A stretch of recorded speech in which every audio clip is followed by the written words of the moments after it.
Hello বন্ধুরা, আপনারা সকলে কেমন আছেন? আশা করি ভালো আছেন। আমি রুমা, আমার চ্যানেলে আপনাদেরকে স্বাগত। আমি আজকে বানাবো মাছের ডিমের বড়ার কালিয়া।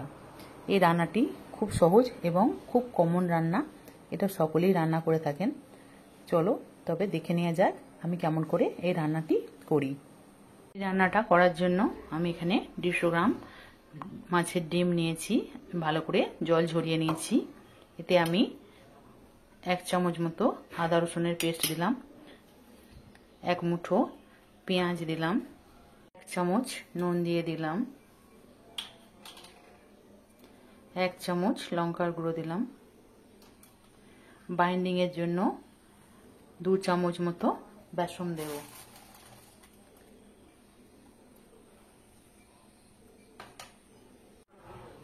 এবার ভালো করে আমি এটাকে মেখে নেব।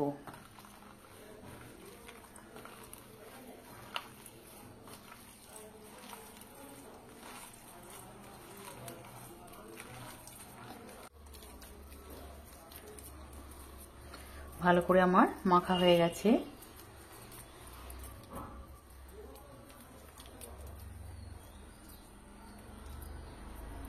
আমার কড়াতে তেল গরম হয়ে গেছে, এবারে এগুলো একে একে আমি ভেজে নেব।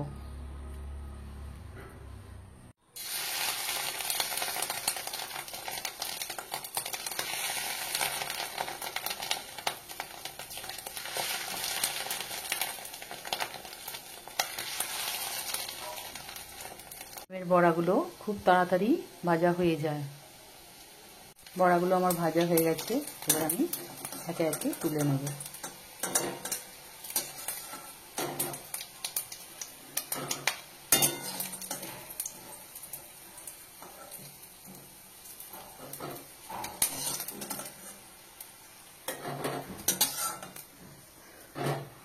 বাদ বাকিগুলো আমি আবার দিয়ে দিচ্ছি।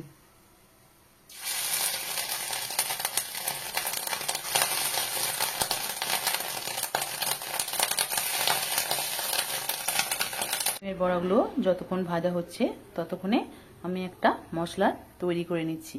এখানে আমি নিয়েছি 1 চামচ ধনে গুঁড়ো, 1 চামচ লঙ্কা গুঁড়ো, 1 চামচ জিরে গুঁড়ো, 1 চামচ কাশ্মীরি লঙ্কা গুঁড়ো, 1 চামচ হলুদ গুঁড়ো, 1 চামচ নুন এবং আদা রসুনের পেস্ট।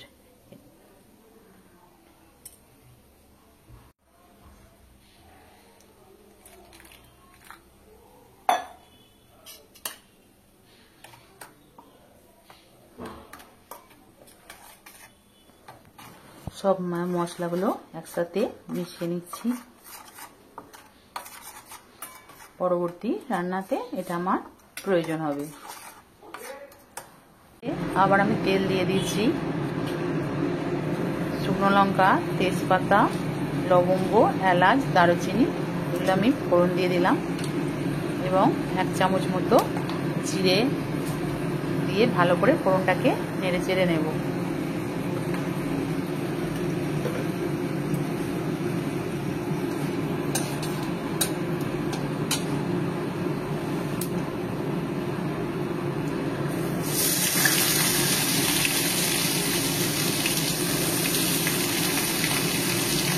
পেঁয়াজগুলোকে লাল লাল করে আমি এবার ভেজে নেব।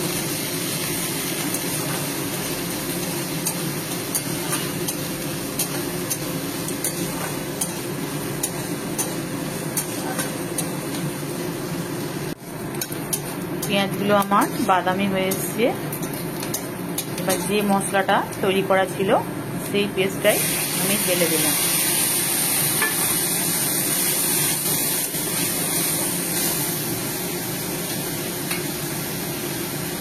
একটা টমেটোর পেস্ট দিয়ে দিলাম।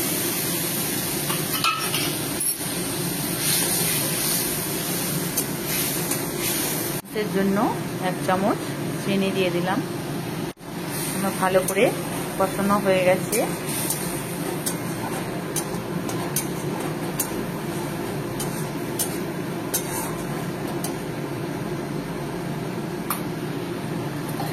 ভাজা ডিমের বড়াগুলো দিয়ে দিলাম।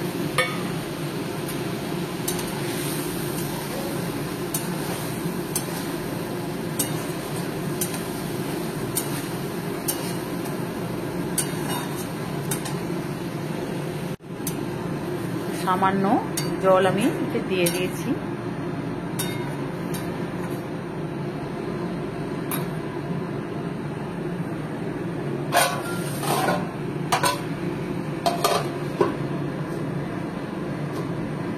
আমার কমপ্লিট হয়ে গেছে।